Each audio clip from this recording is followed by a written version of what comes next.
El Centro Virtual Isaacs de la Universidad del Valle presenta La Palabra en Radio, un espacio para la literatura, el arte, la cultura, la poesía, novedades editoriales, charlas con escritores. La Palabra en Radio, domingos 10 de la mañana por Univalle Estéreo. Dirige y presenta Darío Henao Restrepo. La Palabra en Radio.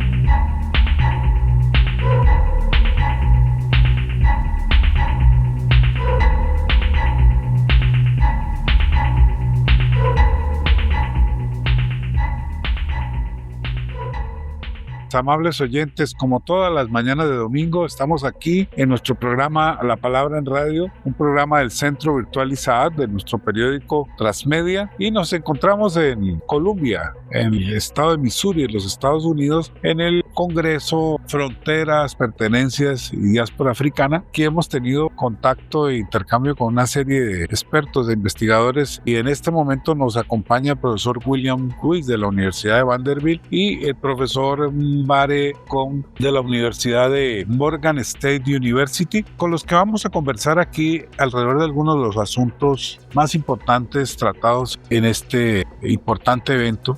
Voy a empezar con el profesor William Ruiz, un poco como la perspectiva de lo que estas investigaciones y estos proyectos que llegan aquí tienen para los desarrollos de este campo, en el caso no solamente del Caribe, de África, de América Latina y de los Estados Unidos. ¿Cómo ves tú este asunto? Es un fenómeno que estamos viviendo y estamos contribuyendo a una perspectiva de la importancia de África y su diáspora. Y entonces, claro que el país de origen es África, donde concentramos en la trata esclavista, el tráfico transatlántico y la importancia que ha tenido en la diáspora, pero también las complejidades que ya el profesor Mbade ha hablado en su charla magistral. Es importante entender las diferentes manifestaciones del continente africano, no solamente en cuanto a la presencia europea,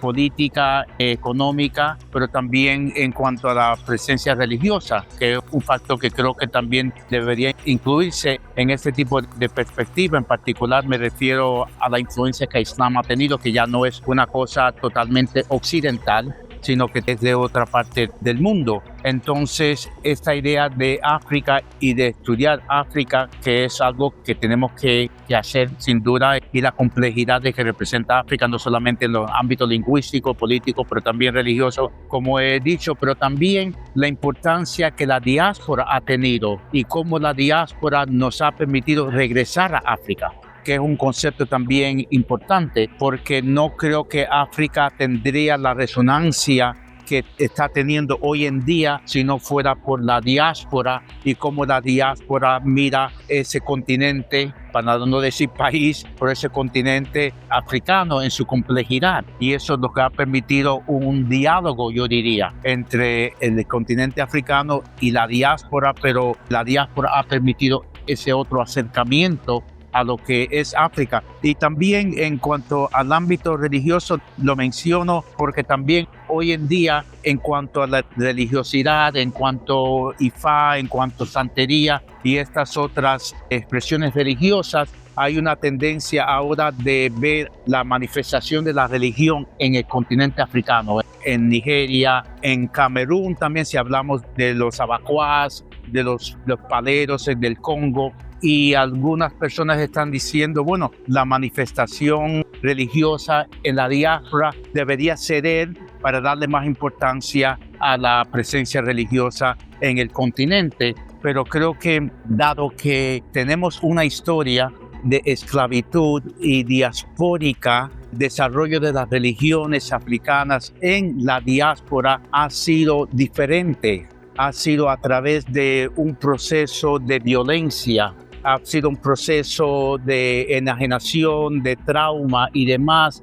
que forma parte también de cómo se expresa esa religión en el Nuevo Mundo, en el continente americano. Entonces algunos piensan, ya deberíamos darle más importancia a la presencia en África, pero África no tuvo el trauma que ha tenido la diáspora. Entonces yo creo que son dos aspectos diferentes que se tienen que entender en su propio contexto. Ha habido una continuidad, podríamos decir, en cierto sentido, en África, pero esa manifestación en la diáspora ha tomado otro tipo de matiz, que es importante entender que ese trauma que se sufre se incorpora en la vida de todos nosotros que vivimos en la diáspora, que es un poco diferente a lo que se está manifestando y se está manejando en el continente. Entonces son, creo que, dos manifestaciones diferentes, pero no creo que hay que privilegiar una por encima de la otra, aunque el continente africano es donde nacen, bueno, en Nigeria, en el Congo, en otros lugares nacen estas religiones africanas, pero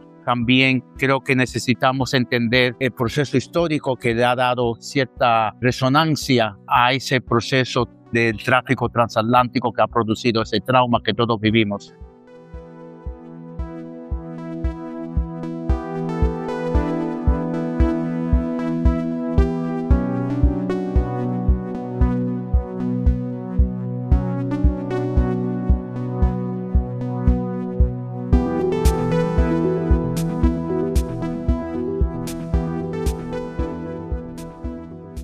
Profesor Mare, en relación a lo que usted planteó hoy en su conferencia magistral en el Congreso, usted señaló muchas cosas en relación a la diversidad africana y a la importancia que tienen hoy las literaturas de ese continente para que nos ilustre un poco para nuestro programa. Bueno, hay que partir de lo que yo en la charla anterior llamé ese dolor común que une dos orillas. El origen y luego esa diáspora que se dispersa, sobre todo no solo en la costa occidental de África, sino también en la costa oriental. Eso ya respondiendo al comentario que hizo el profesor William Lewis. Y ese es un aspecto que también merece cierta atención, ¿no? Ese comercio de seres humanos transsaharianos, como se llama.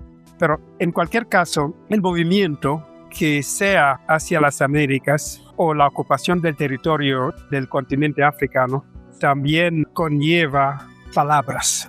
Esa experiencia se han movido también a través de las palabras. En este caso, viniendo desde el siglo VI, VII, el Islam, la cultura árabe que invade, secuestra y se lleva. Entonces, en este caso, la literatura escrita en lenguas transcontinentales se vale de una lengua ajena, de una lengua extranjera para narrar, para decir esa experiencia. Pero hoy me he centrado sobre todo en la parte occidental, es decir, que la penetración del cristianismo, la llegada de los europeos a través de eso que llamamos el proyecto africanista europeo. Como dije en sus inicios, es un proyecto que explora un continente y descubre un continente que ya existía y luego marca, delimita y se apropia, crea un marco legal. Ese marco legal que se refrendó en el Congreso de Berlín. Primero en la Conferencia de Bruselas y luego en el Congreso de Berlín, 1884, octubre hasta casi febrero, en 4 o 5 meses para repartirse todo un continente. Entonces todo eso no se ha hecho en el vacío. Hay toda una literatura que acompaña ese proceso. Desde la fase de exploración, hay una literatura que no se ha explorado mucho, que es la literatura de la tarjeta postal. Entonces, cuando todos esos exploradores y tal, o de esa época precolonial, por decirlo así, de esa época exploratoria, cuando también, porque el doctorado está a miles de kilómetros, está en Europa, no está en África, escriben para la metrópoli.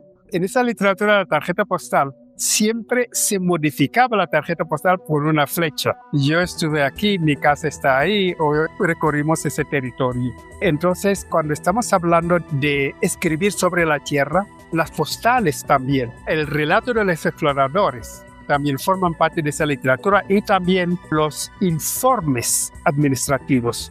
también forman parte de esa literatura colonial que ayuda a definir toda una historiografía literaria hecha, escrita, creada por no profesionales. Son misioneros, como ha dicho el profesor, son administradores, son soldados. Todos se dedican, además de la tarea de ocupar, de subyugar, también se dedican a la tarea de escribir y de describir desde sus limitaciones ese nuevo mundo, ese nuevo territorio que es África. Y creo que también en América Latina, entre los iniciadores, están los religiosos. Escriben porque primero escriben diccionarios para llegar al alma de los africanos, para poder hablar su mismo lenguaje, entre comillas, para poder penetrar su psicología, tanto dentro de las misiones de evangelización, como luego para los manuales escolares que se usarían como partiendo del concepto que propone un colega y amigo mío de la Universidad de Perpignan, que es la memoria asignada. Entonces, esa memoria asignada, la memoria asignée, nos asigna espacios o roles de los que no podemos salir. Entonces esa memoria nos dice cómo tenemos que comportarnos si vamos a Estados Unidos, por ejemplo, durante la esclavitud, como que un negro no podía mirarle a los ojos a su amo, solo tenía que estar así. Entonces esa memoria asignada era lo mismo. Esa memoria asignada también era física, en el sentido era geográfica, porque si la ciudad europea en África tenía su toque de queda, efectivamente. Por ejemplo, en la ciudad colonial, que se llamaba la ciudad europea, había un toque de queda a partir de las 5 en lugares como Dakar, en Yaoundé o Kinshasa, en Sotoka. A partir de las 5, la población africana tenía que abandonar y no podía estar. Entonces, eso forma parte de esa memoria, es decir, que a las 4:30, todos, menos que fueran del servicio doméstico, tienen que abandonar ese espacio, que es a la ciudad europea para ir a la Medina, que era la ciudad negra. Y en ese caso hay una novela muy interesante que se titula de Ferdinand Oyono de Camerún, que se titula El viejo negro le viene la medalla. Durante el día le agasaja, le dan una medalla, el padre blanco, como llamaban al comandante, viene, le otorga una medalla porque había mandado a 2 de sus hijos a luchar en la Segunda Guerra Mundial y nunca volvieron. Y cometió el error de quedarse más allá de las 5, acaba en la cárcel. Entonces ahí reflexiona, dice, pero ¿cómo es posible que durante el día me dan una medalla y por la tarde me castigan? Y eso forma parte de esa narrativa de la medalla. Y cuando empiezan a escribir los africanos colonizados, entonces a partir de ahí se empieza a crear esa narrativa, ese contradiscurso para volver a reescribir lo que es la narrativa de África.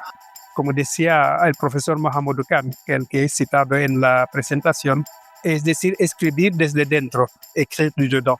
Por eso la literatura africana de la primera hora era sobre todo una literatura antropológica, para volver a reescribir de que de asignar esa memoria, que el negro y el africano, que se supone que no tenía civilización, no tenía cultura, ni siquiera tenía lengua, porque en muchos de esos textos coloniales hablan una jerga que no tiene sentido. Es decir, que el africano no puede tener un medio de comunicación, es decir, su idioma, su lengua, bueno, es que si se le puede llamar así, no sirve para comunicar, sino para decir cosas incomprensibles que no tienen sentido para el europeo colonizador. Así que la literatura desempeñó un papel muy, muy, muy importante dentro de lo que es la situación colonial, llevando a las independencias, porque también fue el caballo de batalla de lo que es el movimiento independentista. Porque los primeros dirigentes nacionalistas de la primera hora, casi todos eran escritores. Entonces, de ahí a que, para decir que esa literatura en lenguas transcontinentales, como los llamo, también han desempeñado su papel en cuanto a redefinir, a descontaminar esa visión de África.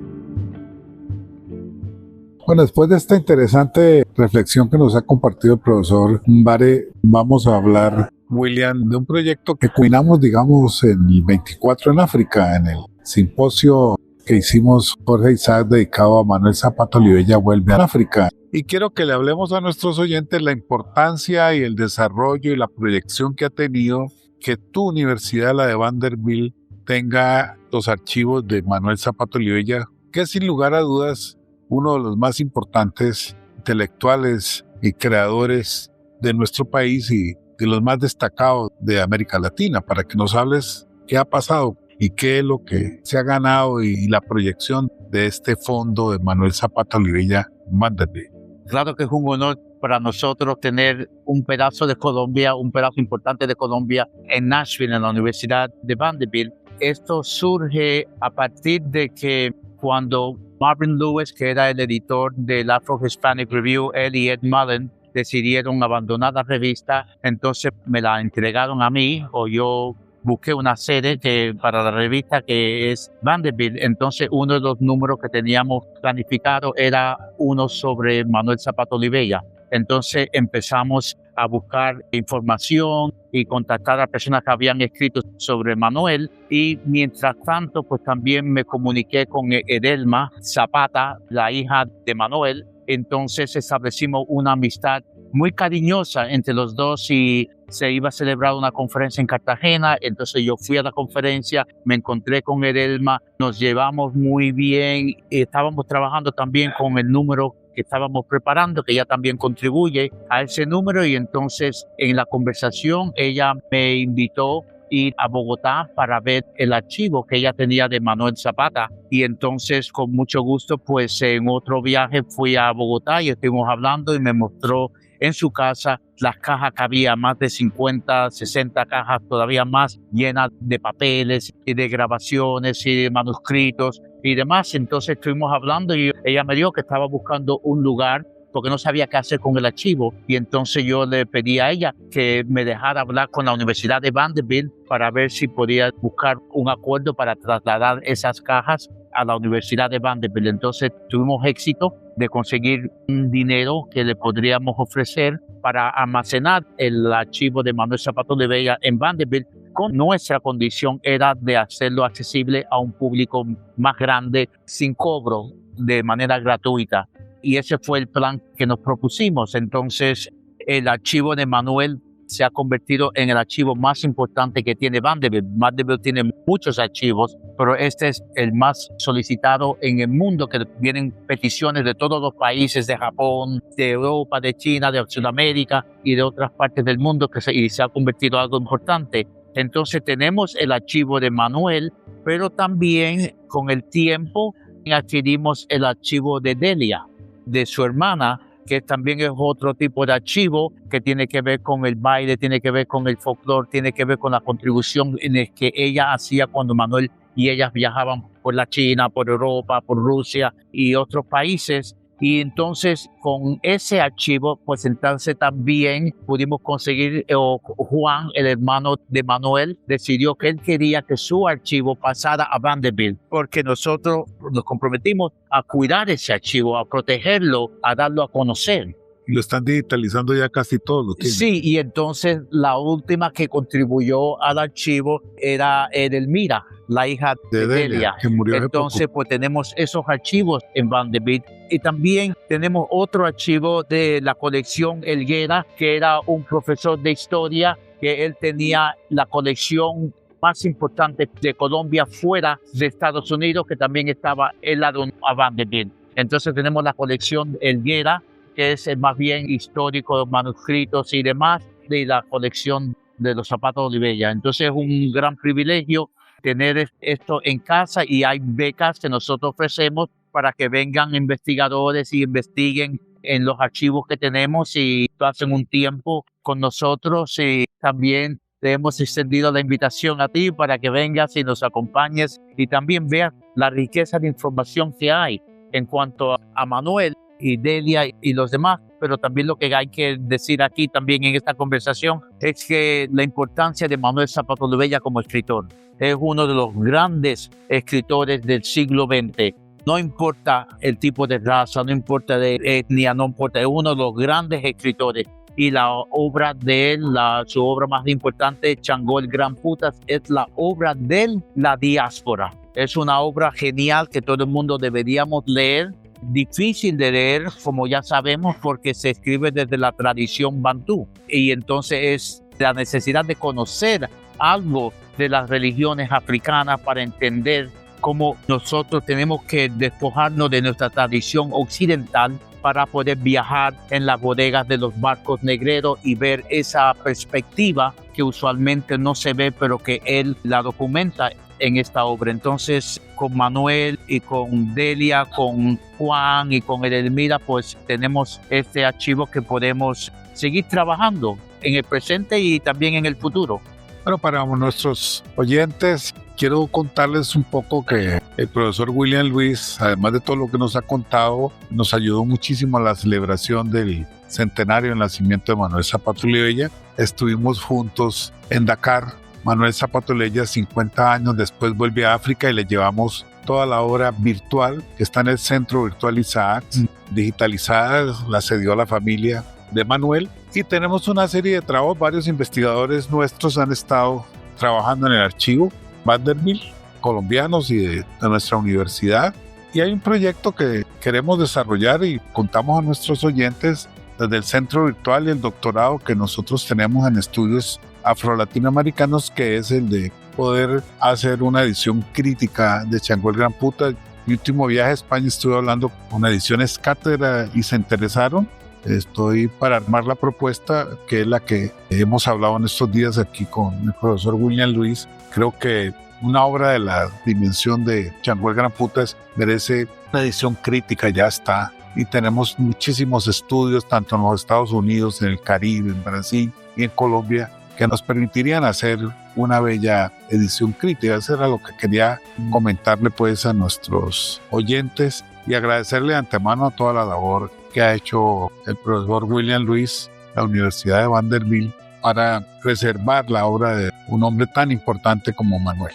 Profesor Baré, en esta conversación me parece muy importante usted como senegalés que nos hable de la influencia de Leopold Sédar Senghor, que fue quien invitó hace 50 años a Manuel Zapato Olivella al coloquio Negridumbre y América Latina. Para nuestros oyentes es muy importante que un intelectual senegalés como usted pues nos explique la importancia y la dimensión de Senghor. Primero quiero felicitar al profesor William Luis por esa labor extraordinaria en preservar el legado de una de las grandes torres intelectuales, yo digo del mundo. Es un patrimonio de la humanidad.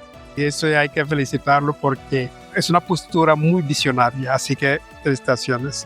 Entonces, Senghor fue un presidente intelectual, lo llamaban el presidente poeta o el poeta presidente, dependiendo. Verdaderamente toda su presidencia fue guiada por, más que la política, por la cultura. Senghor fue un presidente que convirtió el país de Senegal, en el buen sentido de la palabra, en un refugio para todos los intelectuales perseguidos. Yo recuerdo oyendo hablar estos intelectuales que no tenían nombre de senegalés, que estaban en la radio, que estaban en eventos, y nosotros nos fascinaban porque decían cosas muy grandes que no entendíamos, pero que nos gustaba oír. Y es dentro de ese marco, teniendo en cuenta de que Senghor fue uno de los padres fundadores, junto con Césaire, del movimiento de la negritud. Entonces, para él la literatura era muy importante y convirtió la Universidad de Dakar en aquel entonces, de hecho era la primera universidad del África francófona, sobre todo en la primera parte en los años 60, donde se formaron, yo diría, la primera generación de profesores de universidad del África Occidental francesa. Y además de eso,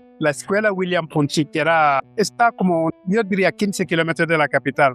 Ahí se formaron los primeros maestros de todo lo que era la África Occidental francesa, William Ponty. Y el teatro francófono africano nació ahí, en William Ponty. Por lo tanto, América Latina siempre estuvo presente en la Universidad Senegalesa. De hecho, el primer centro de altos estudios afro-iberoamericanos fue fundado o tuvo su sede en Dakar, en el primer piso de la Facultad de Letras y Ciencias Humanas. Ellos fueron los que organizaron el evento que patrocinó Senghor, ¿no?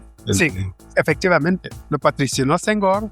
y trajo a grandes especialistas latinoamericanos para ser profe, para dictar clases, seminarios en la Universidad de Dakar. Entonces, el español, además, como humanista, se centró mucho en que las lenguas extranjeras, sobre todo latinas, el latín era obligatorio en Senegal, el latín, el griego, todo eso eran materias obligatorias en los primeros ciclos de lo que es la enseñanza media. Yo recuerdo que en la universidad había a veces, creo que era cada 15 días, eso yo no lo sabía en su momento, eso me lo dijeron después, que había un motorista de la Presidencia de la República que siempre venía al departamento de latín para llevarse libros. Al parecer, Senghor, ¿verdad? Venía a pedir esos libros prestados. Y luego con el tiempo pude contextualizar más cosas. Cuando el Papa Pablo VI, creo, visitó Senegal, Senghor hizo un discurso de como 30-40 minutos todo en latín. Y en Senegal nadie habla latín, ¿no? Para que vea el calibre intelectual del presidente que teníamos. Y es dentro de ese contexto, él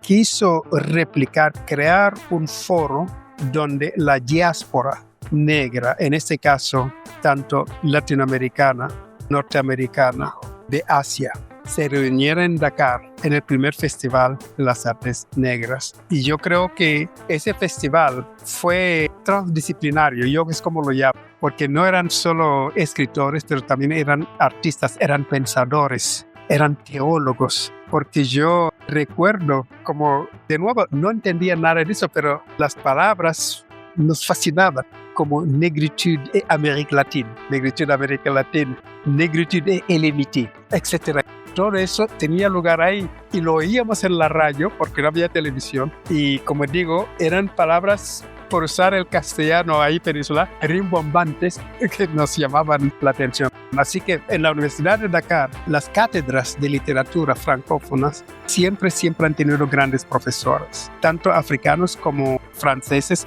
o de otras partes de África.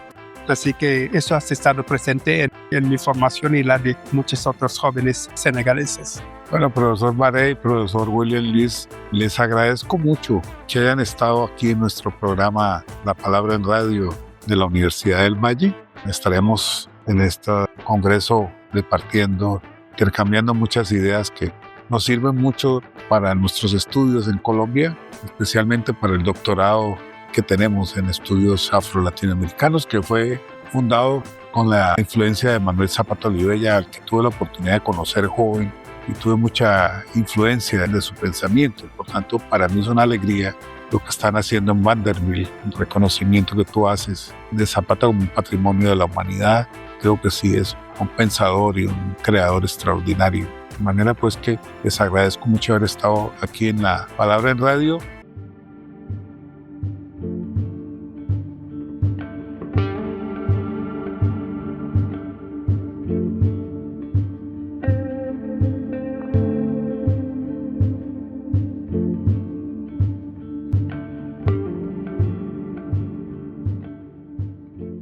Quien les habla, Darío Henao Restrepo, y nuestra productora chilesa de Mosquera les desea un feliz resto de domingo y nos vemos aquí en la próxima emisión el domingo en la 105.3 de la FM Univalle Estéreo.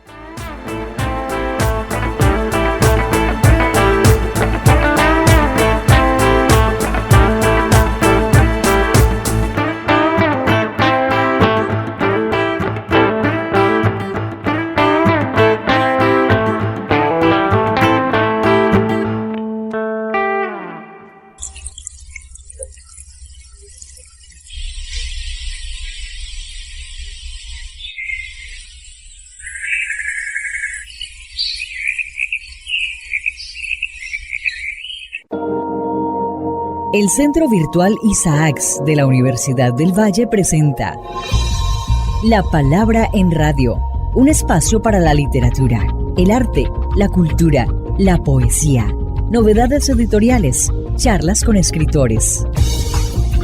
La Palabra en Radio, domingos 10 de la mañana por Univalle Estéreo. Dirige y presenta Darío Henao Restrepo. La Palabra en Radio.